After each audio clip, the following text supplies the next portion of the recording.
হ্যাঁ, সাগর। সাগর। আর আপনার নাম? মুক্তি। মুক্তি। আচ্ছা, আপনার নাম যে সাগর, আপনি কোথায় এসেছেন সেটা কি আপনি জানেন? সাগরের পারে। সাগর যদি সাগরে মিশ্রিত হয়ে যায় তাহলে কি হয়? মহাসাগর। মহাসাগর। এই মহাসাগরকে পাশে নিয়ে দাঁড়িয়ে আছেন, কেমন লাগছে? খুবই ভালো লাগছে। এবারে তোর কিছু জিজ্ঞেস করে নেই আমি। আচ্ছা, ওর নাম কি?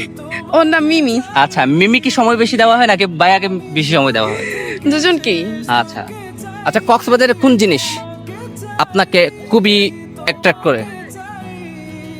সমুদ্র। সমুদ্র। এখন যদি বলি যে হয় সমুদ্র বাদ দিবেন না হয় বায়াকে বাদ দিবেন, কাকে বাদ দিবেন আপনি? অবভিয়াসলি সমুদ্রকে, কেন? কজ ও আমার কাছে ইম্পর্টেন্ট বেশি। তার মানে সেই ইম্পর্টেন্ট পার্সন নিয়ে আরেকটা ইম্পর্টেন্ট জিনিস দেখতে আসলেন? অবশ্যই। বায়াকে বাদ দেওয়া যাবে না?